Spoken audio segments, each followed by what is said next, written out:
यांनी औरंगाबाद संभाजीनगरला संघाच्या विरोधात मोर्चा काढला आणि या संघांच्या मुळाला मिरच्या लागल्या आणि यांनी त्या ठिकाणी टोल करणं सुरू केलं। आणि तुम्हाला इतिहास माहित नाही संघावाल्यांनो आमचा की आम्ही त्या भीमापुरे गावच्या लढाईतले सैनिक आहोत। 500 महाराजांनी 28,000 सैनिकांचा आम्ही केलाय। त्या ठिकाणी मराठवाड्याच्या आंदोलनासाठी मराठवाड्याच्या विद्यापीठांना बाबासाहेबांचं नाव मिळेल हा देशाचा एक संघर्ष आहे। कोणी धनसंपत्तीसाठी, कोणी मान सन्मानासाठी, कोणी आमदार खासदारसाठी, मंत्र्यासाठी लढाई लढतात। अरे परंतु हा बहुजन समाज फक्त बाबासाहेबांचा नाही मराठवाड्या विद्यापीठाला मिळाला पाहिजे म्हणून या ठिकाणी शहीद झाले आहे। त्या शहीदाचे लेकरं आम्ही आहोत। या संघाला माझं आव्हान आहे, अरे हे गांडूपणा सोडून द्या। जर लढाई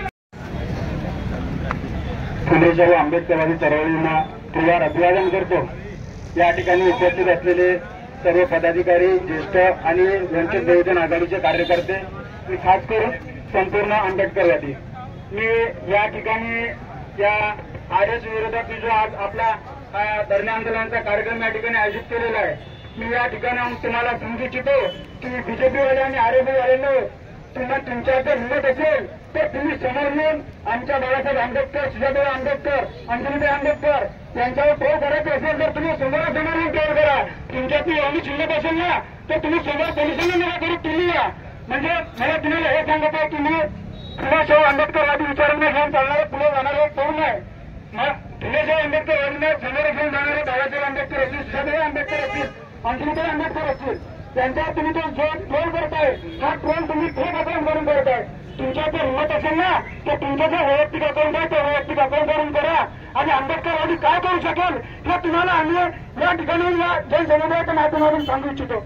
आणि त्यानुसार जसे की गृहराज्यमंत्री म्हणतात की आंबेडकर लोक आहे, अरे आंबेडकर आहे म्हणून कोण तर तुम्ही आहे। जे संविधान दिलेलं बाबासाहेब आंबेडकरांनी ते संविधान जर नसतं दिलं तर तुम्ही आम्हाला काही बघू दिलं असतं का नसतं। म्हणून तुम्हाला मी सांगू इच्छितो की आपण बहुजनवादी शैली समूह आहे, त्यांना एकत्र येण्याची गरज आहे। आपण आलेलो आहोत, येणाऱ्या निवडणुकीमध्ये आपण त्यांना तर हे दाखवूनच देऊ। आणि दुसरं अजून हे असं की त्यांच्या वेगवेगळ्या राज्यातून मंत्री म्हणतात कटेंगे किती जण कटले मला सांगायला तुम्ही तर कटेंगेचा जर विषय असता तर हे सरकार फक्त सरकार येण्यासाठी जे बहुजन लोक आहेत त्या बहुजन लोकांना डायव्हर्ट करण्याचं काम करते। मी तुम्हाला संपूर्ण बहुजन लोकांना